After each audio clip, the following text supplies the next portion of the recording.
Hi everyone, Peter Santilli, welcome back.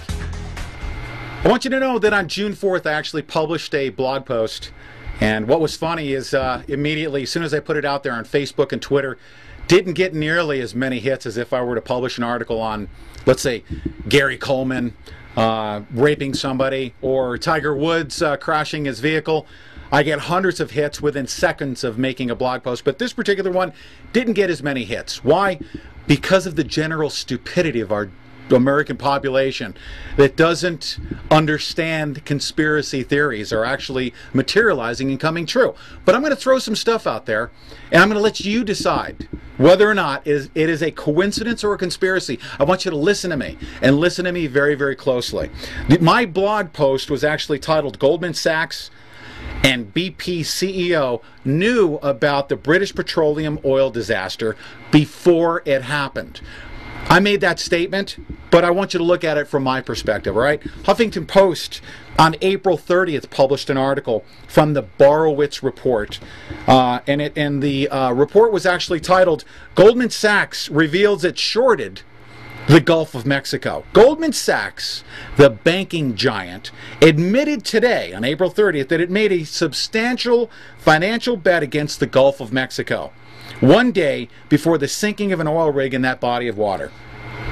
The new revelations came to light after government investigators turned up new emails from Goldman employee Fabrice Fabulous Fab Torre, in which he bragged to a girlfriend that the firm was taking a quote-unquote big short position on the Gulf. He goes on to say, one oil rig goes down and we're going to be rolling in the dough, Mr. Torre wrote in one email. Suck it, fishies and birdies. This is the attitude of banksters. That's why I call them banksters that are on Wall Street, right? The news about Goldman Sachs' bet against the Gulf comes on the heels of embarrassing revelations that the firm had taken a short position on Lindsay Lohan's acting career. And if you want to read about that, you find that to be more entertaining than British Petroleum, go ahead and click on that link. All right, here's the next article that I read. Found that to be very interesting. And this guy, Fab the whatever he is, I'm not going to go there. He also has a propensity to short other markets, such as the housing market, and derivatives, and implode countries and economies and families. Couldn't care less about fishies and birdies. Doesn't care less about people either. But anyways, I go on to find another article on Congressman Ron Paul's website. It says here, Goldman Sachs sold 44% of its BP stock 3 weeks before the oil rig disaster. That was published on 6/2.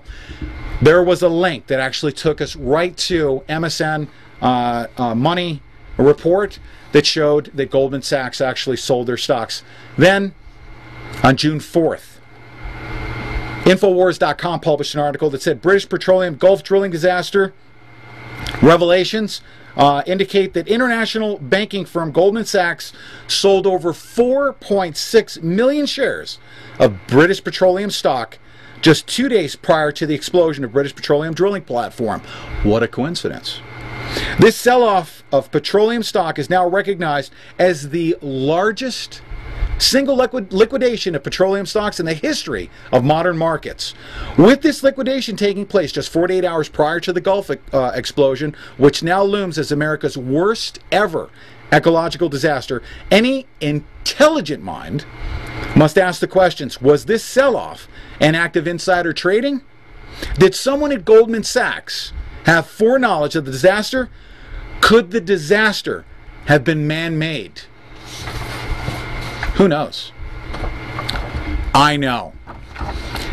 Then, putting all this together, find it just absolutely remarkable that Goldman Sachs does this.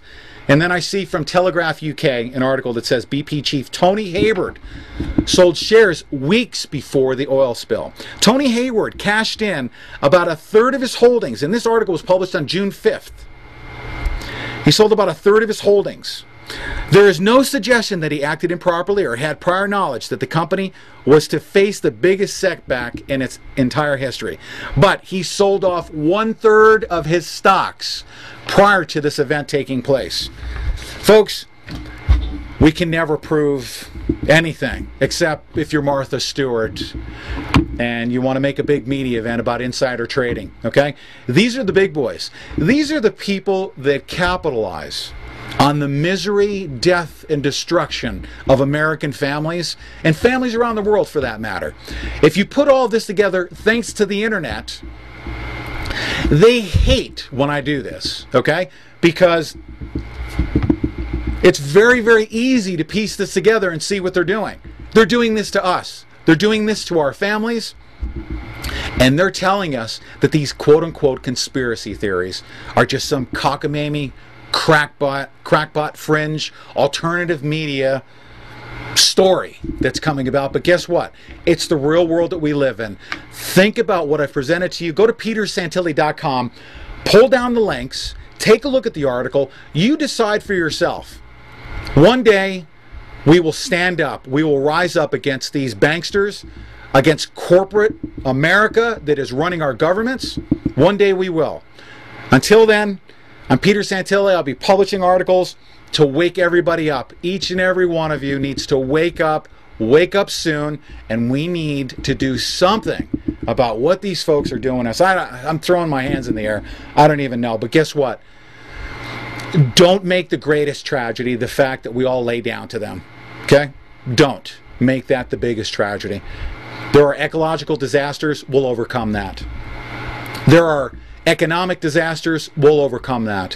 One thing we will not overcome is our stupidity and our tolerance for this. These guys are idiots. British Petroleum, pack your crap up. Get the heck out of the United States. We don't want you anymore. Goldman Sachs, unfortunately, they missed your building on 9/11. Did you create that incident as well? Did you profit from it in any way, shape, or form? You probably did. We'll never be able to prove it. But, like I said, they missed your building. If terrorism was a fact, if it was true, they would have probably hit your building, but they missed it. But you probably planned it that way. I'm Peter Santilli. Thank you very, very much for joining me. Have a great day, however you can.